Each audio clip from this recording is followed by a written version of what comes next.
Sleeping Beauty. A long time ago, there lived a king and a queen. They were very sad as they had no children of their own.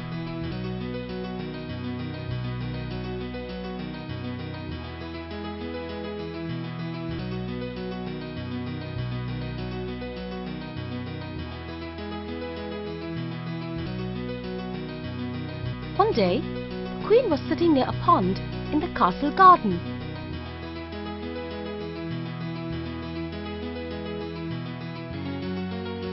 Suddenly, a frog hopped onto a lily flower in front of her and said,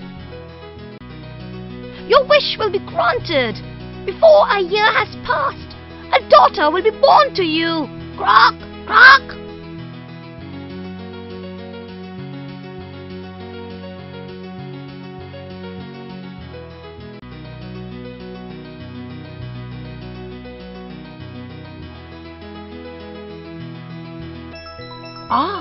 Her wish was granted, just like the frog said. A little girl was born to the king and queen.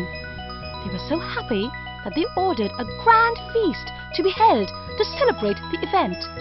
All their friends, relatives and the 12 fairies of the kingdom were invited. But there were in all 13 fairies in the kingdom. One fairy was not invited. Why? Because the king and queen considered number 13 to be an unlucky number. So the 13th fairy was not at all happy. She was very angry indeed. On the day of the celebration, all the guests had gathered in the king's palace with their gifts. The 12 fairies came with their special gifts for the baby girl. One fairy said, "I grant her good qualities." Another said, "I give her beauty." Another fairy gave her riches, another health, and so on. Now the little princess had all the gifts that every parent desires for his beloved child. Soon 11 fairies had given their gifts. As soon as the 12th fairy was going to give her gift, the hall door flew open, and the 13th fairy came in. She was angry at not being invited to the feast. She wanted to take her revenge. She said, "On her 15th birthday, the princess will prick her finger on a needle and die." Then, in a huff, she left the palace, leaving all present stunned. There was silence all around. Then the 12th fairy, who had not yet given her gift, said, "I cannot undo the 13th fairy's curse, but I can reduce it a little. The princess will not die, but sleep for 100 years." The king and queen ordered for the destruction of all the needles in the kingdom. As time went by, the princess grew to be a beautiful, wise, and friendly young lady. Everyone loved her. On the morning of her 15th birthday, the princess was alone in the castle. She wandered through the unending passages and rooms of the castle. She went upstairs and downstairs. At last, she came to an old tower. After climbing the narrow flight of stairs to reach it, she found its door locked by a rusty key. Turning the key, the princess opened the door. There, she saw an old woman with a spinning wheel. The princess wished her good morning and asked, "What are you doing?" The old woman replied, "I am spinning. Would you like to give it a try?" As soon as the princess took hold of the spindle, the needle pricked her finger, and she fell into a deep sleep. Almost immediately, everyone in the castle fell asleep, including the king and the queen. Even the courtiers, animals, and birds fell asleep.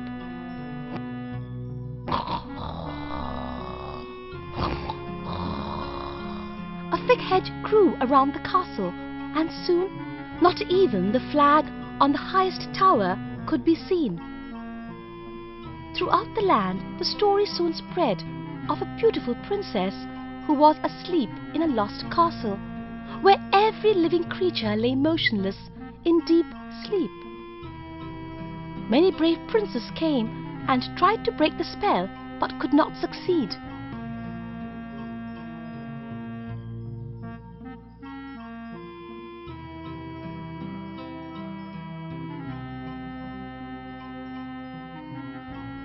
A 100 years passed, and one day a young prince came to know about the story of the sleeping princess.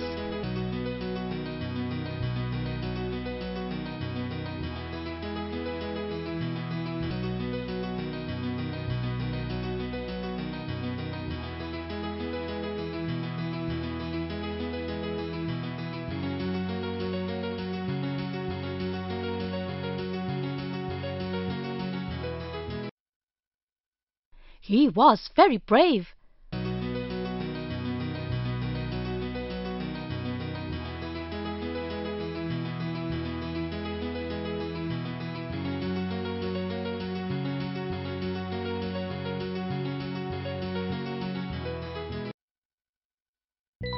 When this young prince came near the hedge turned into fine flowers and made way for him to pass through.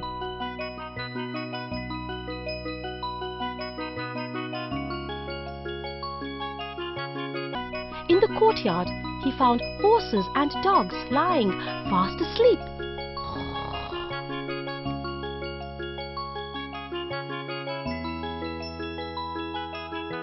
He saw the king and queen asleep on their thrones.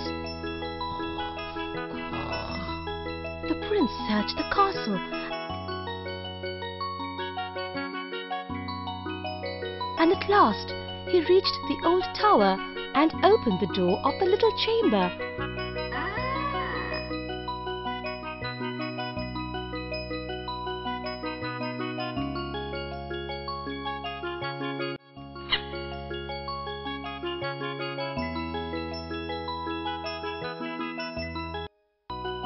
Where the princess was sleeping.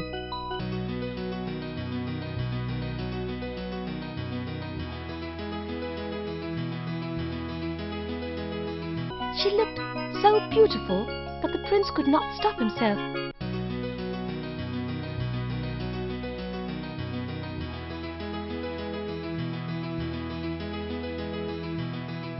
He kissed her.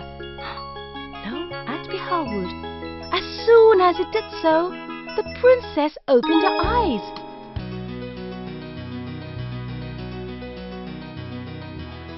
At the same time, the king and the queen woke up.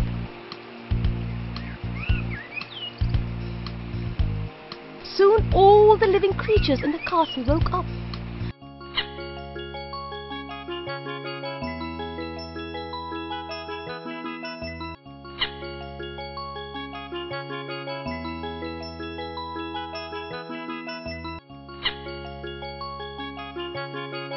There were sounds of happy voices all around.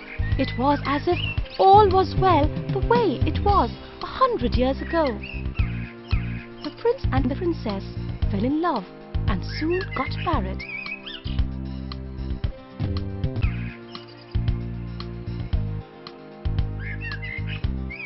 They lived happily ever after.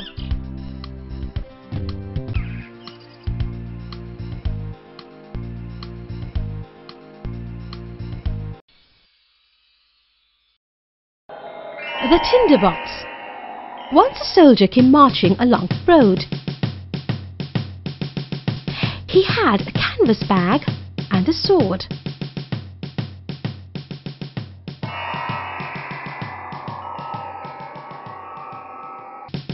On his way, he met a witch.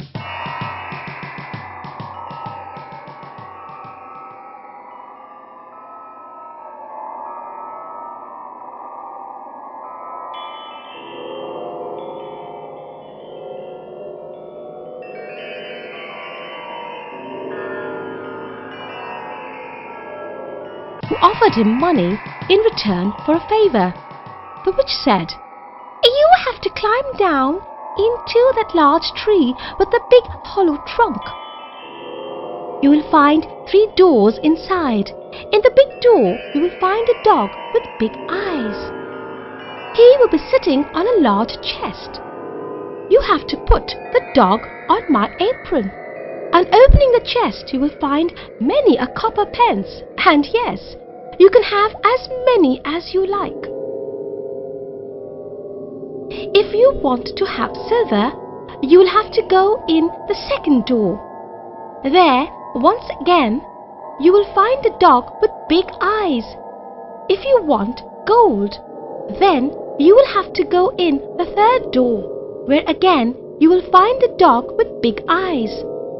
The soldier agreed and asked, "But what do I have to do? I mean, what do I have to bring for you?" She gave him her apron and replied, "You have to bring me the old tinder box. That's all." So, the soldier climbed down and opened all the doors one by one.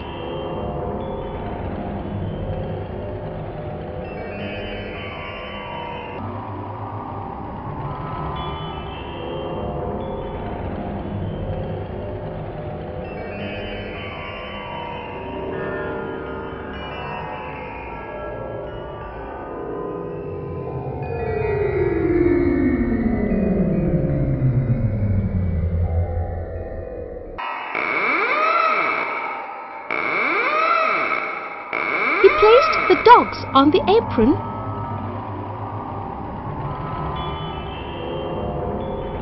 and pocketed copper, silver, and gold coins.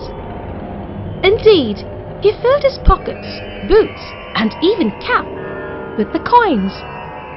Then he took the tinder box and climbed out onto the road.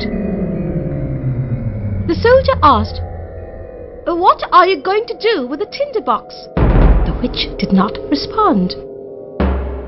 The soldier said, "If you don't answer my question, I will cut off your head." The frightened witch ran away and the soldier wrapped all the coins in the apron. He put the tinder box in his pocket and walked off to the nearest town. He stayed at the best inn of that town. He made many friends, and they told him about the wonderful princess of the country.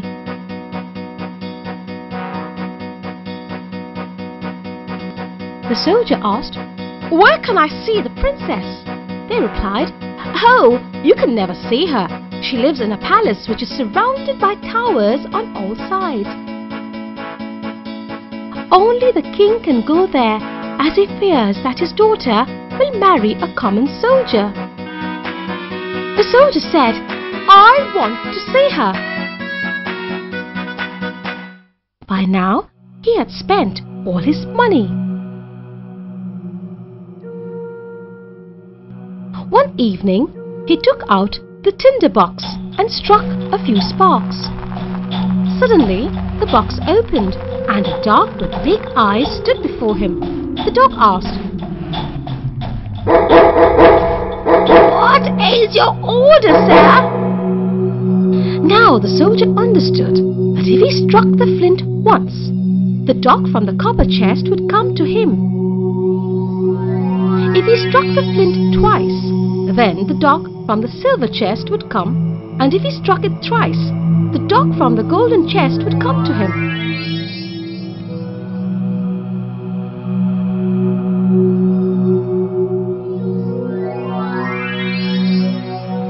They would bring him anything he ordered for. So he ordered, "Bring me some money." Lo and behold, his pockets were full of coins again.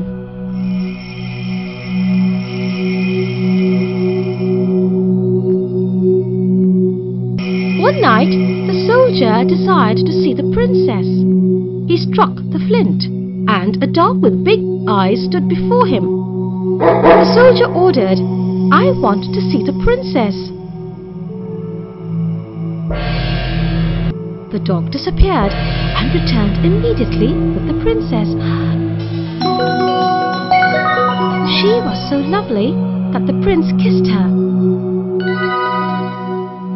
Then the dog took her back to the palace. In the morning, the princess told her parents about a strange dream she had had the previous night. She told them about the dog and the soldier. They were very upset. So the very next day, an old lady was appointed to take care of the princess. Meanwhile, the soldier again wished to see the princess. He sent the dog to bring her to him. The old lady ran behind the dog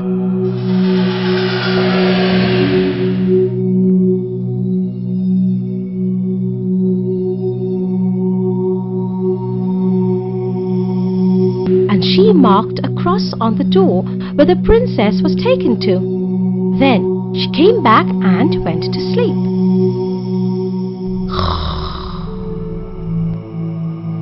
The dog returned the princess to the palace and saw the cross on the door. It made crosses on every door of the town so that they would all look the same.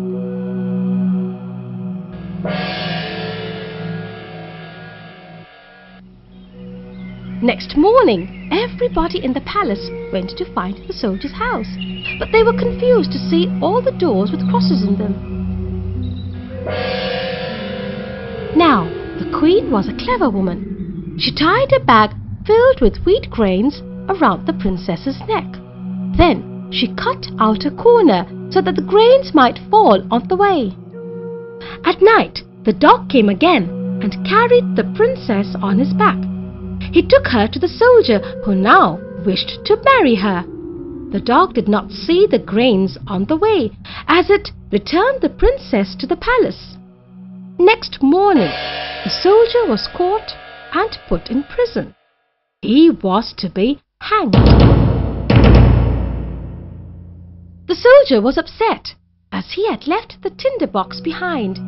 Suddenly, he saw a shoemaker walking by his prison window. The soldier said, "Shoemaker, would you like to make money? All you have to do is bring me my tinder box. I will make you rich." Quickly, the shoemaker ran to the soldier's house to get the tinder box. There were many soldiers outside the prison. The king and the queen sat on their thrones. The soldier was asked his last wish, just before he was to be hanged. He desired to smoke a pipe. The king agreed to his harmless wish. The soldier took out his tinder box from his pocket and struck it thrice. The 3 dogs appeared before him. The soldier ordered them to save him, and so the dogs frightened all who were there.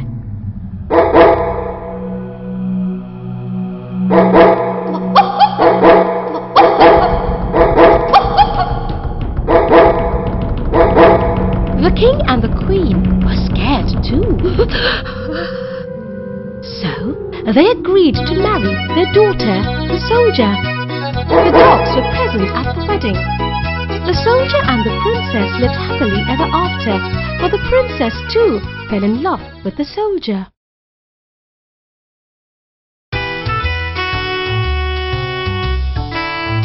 Little Thumb.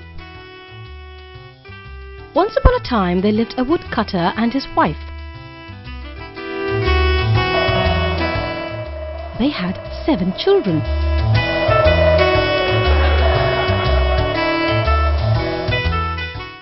They were very poor, and it was hard for them to look after their children. They had a child called Little Thumb, who was the youngest in their family. He was always ill.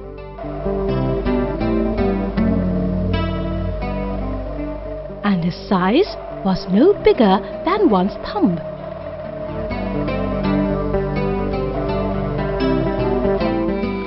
Once there was a bad famine, and the woodcutter found it difficult to feed his family.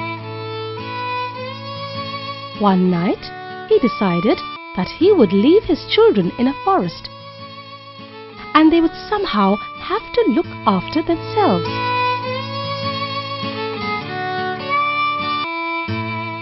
Little Thumb heard his parents talking. His father gave each of his children a piece of bread for breakfast.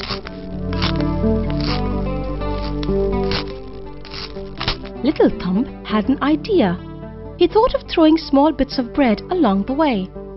So, he put the bread bits in his pocket.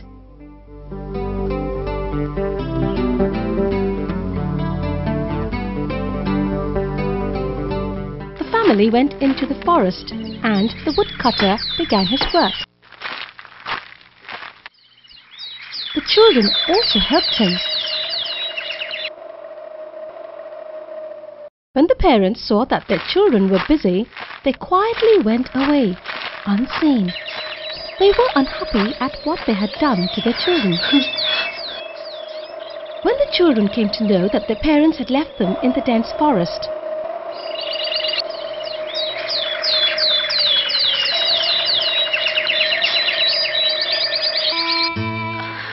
they began to cry.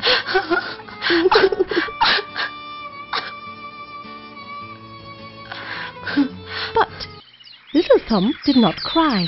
He knew that he could find the way back to their home with the help of the bits of bread he had thrown along the way. But something bad had happened. The birds had eaten every bit of bread he had thrown. Now all the children were afraid. But Little Thumb had a great idea. He climbed up to the top of a tall tree to see if he could find anything. He saw a light shining far away. He walked with his brothers and sisters towards the light. They arrived at a big house. The Ugly Duckling. It was summer and the sun was shining brightly over the deep canals. A duck had laid her eggs in a nest near the edge of a canal. She sat on her eggs, waiting for them to hatch. And at last, she heard a sound. 3 ducklings hatched out of the 3 eggs, one by one. She counted them and checked the nest. 1 egg, the largest, had not hatched. The duck sat on it.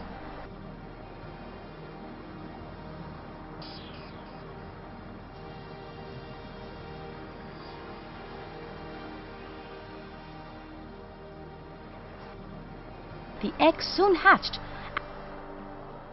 and a large and ugly duckling came out of it. She thought, "This is a big, strange creature, as it does not look like the others."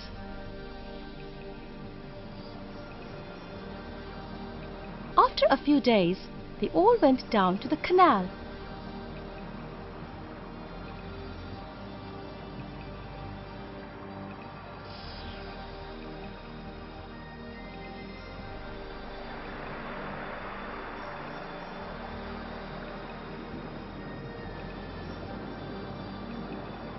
One by one, they jumped into the water and swam easily.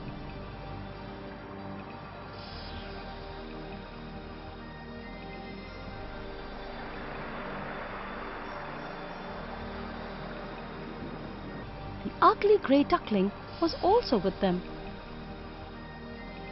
The duck said, "Quack, quack, come with me and I will show you the duck yard."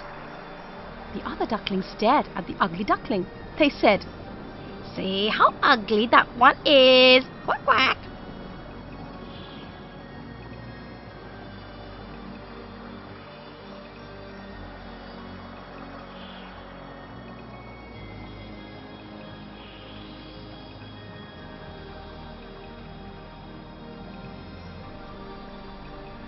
And at the same time, one of the other ducklings flew at the ugly duckling and bit its neck.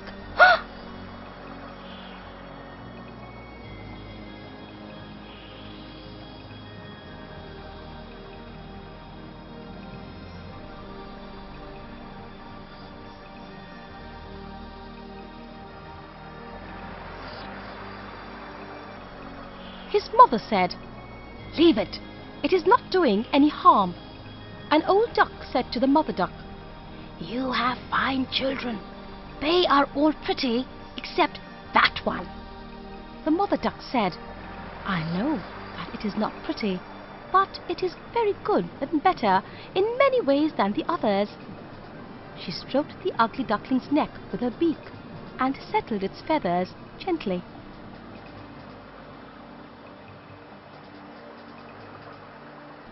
It was a bad time for the ugly duckling, as everybody bit, pecked, and teased it.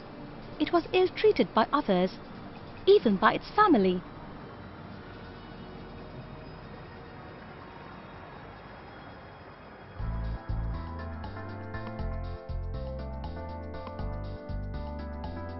And so it decided to run away.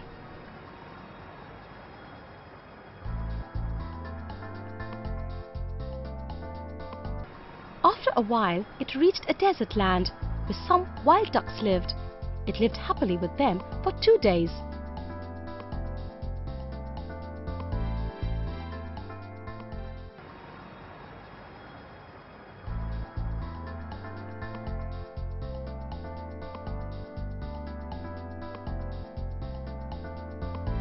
On the 3rd day, it heard the sound of guns and barking dogs, and saw the ducks and geese falling down. It kept very still as the dogs were running all around.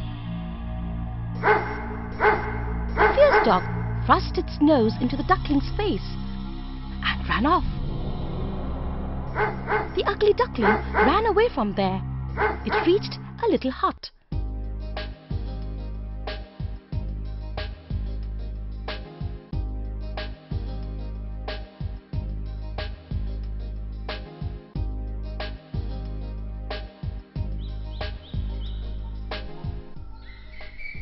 It came inside through a hole in the door.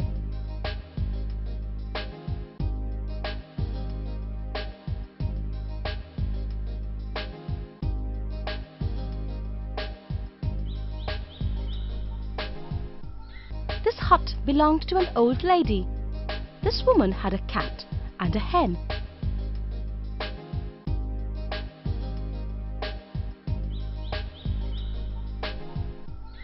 They were sleeping and nobody noticed the arrival of the duckling.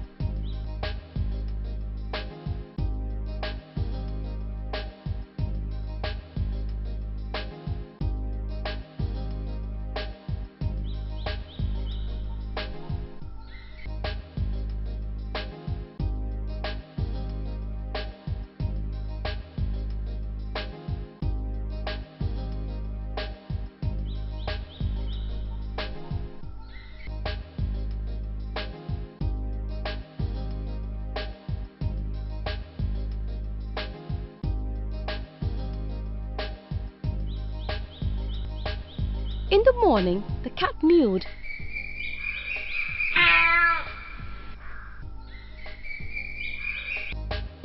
And the hen cackled.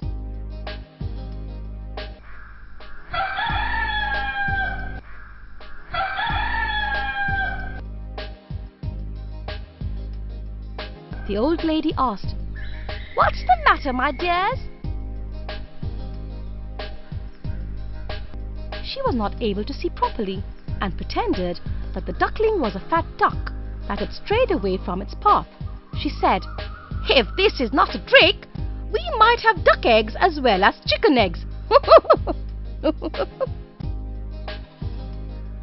The duckling lived there for 3 weeks.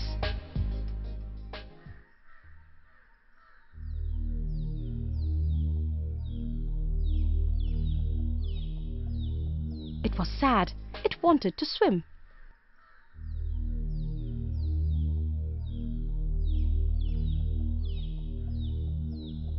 The hen scolded it and told it not to be the cause for laughter. The hen said, "You must be mad! Why don't you ask the cat? She is the wisest creature. You can ask her whether she would like to swim or dive to the bottom of the pond." The ugly duckling sobbed and said, "You do not understand me." The hen said, "What do you think? You are wiser than us. You must be grateful for all the pity. Forget about water and swimming and start your work. You must learn to purr and to lay eggs." The duckling said, "I think I will take a chance again and go out into the open world."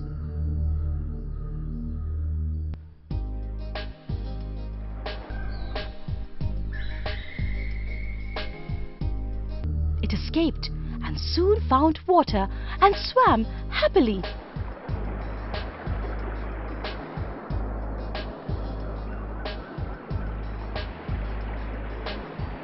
It dived to the bottom of the lake.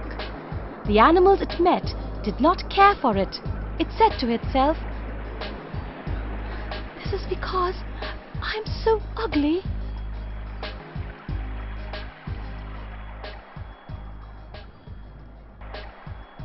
Autumn came, and the ugly duckling was shivering in the cold.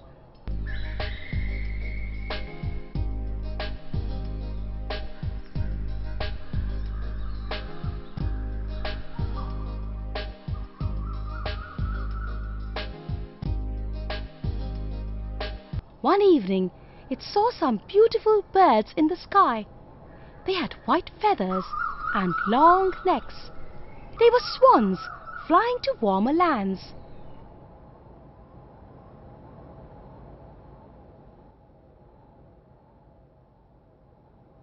The weather became colder day by day.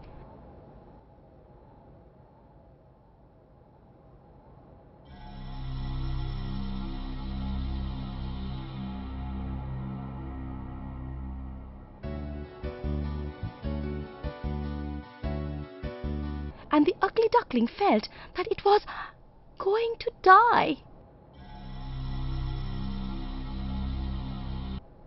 But after many days, the ugly duckling felt the warmth of the sun. It shook its feathers in the bright sunshine. Now it was feeling strong and so decided to fly.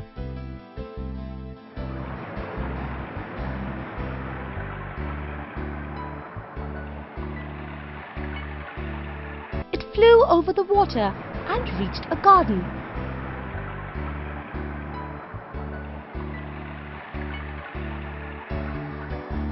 Three beautiful swans were there, swimming proudly. The duckling was so excited to see them that it started swimming towards them. Then it hung its head in shame and thought, "They will definitely ignore me because I am so ugly." As it hung its head, it saw its reflection in the water, and lo and behold, what did it see? Not a fat, ugly grey bird, but a beautiful white swan. Soon all the other swans were swimming with it and stroking its neck with their beaks, making it feel very happy. It remembered its past days when it was ill-treated by others. Now it was regarded as the most beautiful bird. It thought, "What a wonderful place the world is! I could never think of this much happiness when I was an ugly duckling."